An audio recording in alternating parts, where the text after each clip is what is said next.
Well, visions of sugar plums may be dancing in the heads of children across the country, but with the weight of the world on his shoulders, what issues keep the President of the United States up at night? We return now to the White House Christmas, where ABC's Barbara Walters continues her very personal interview at home with the first couple. So much goes on in both of your lives. What keeps you up at night, if there are times?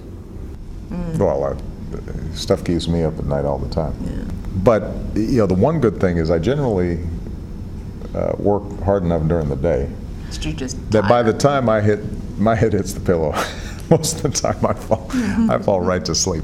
There are certain moments, the night before the Bin Laden raid, there are going to be certain moments where you're amped up. But for the most part, I don't have trouble sleeping. I have trouble waking up sometimes. You know, Mrs. Obama, you told me at one point that you would never run for political office. You've said that you don't have the patience for political life. Patience for what? I have learned from my husband, watching him, that it does require a great deal of patience to really feel the full impact of the work that you do on the ground. It doesn't happen right away. And she has a bigger difficulty biting her tongue. I think I've done pretty well at that in this Not role. bad. Was there a time when you went, shh? No, I never say. Are you kidding? We've been married 20 years. What, you think I'm going to go shh to my wife? Yeah, I've never heard shh come out of his mouth. But the point is, privately, there may I have be, opinions. She's got a few views. You know a little something about views. Yes, something about views. Yes, I do. You have an iPad. I do. Yes. What's your favorite app? Scrabble. Oh, yes. Oh. Gosh, sometimes I want to yank that out of your hands. Do you ever play Scrabble together? No. But we do on the board, not on an iPad. Who wins?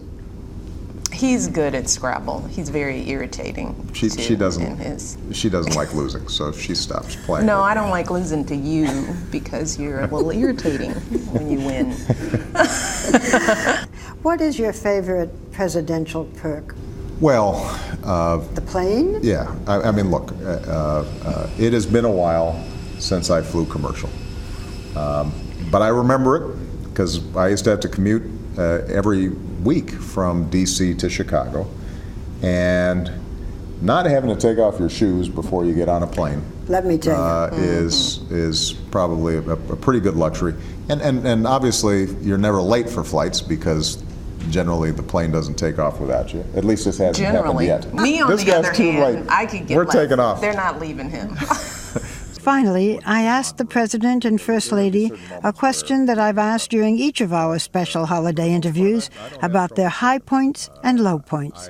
Again, all of this before the President ordered the flags flown at half-staff after the Connecticut shooting. You know, you've talked about sitting with the girls at night and talking about the rose and the thorn. Can you think of what the rose was and what the thorn was? For me personally, the thorn is always knowing that as Commander-in-Chief I've put men and women of our armed services in harm's way, and some of them get killed and some of them get injured, and that always weighs on me. That is as raw and as fresh now as it was the first month I took office. The rose for me, other than family, was being back on the campaign trail and having this incredible opportunity to reconnect with the American people. In some ways, the election was just sort of the icing on the cake, but being... A lot of icing. Yeah. Big cake.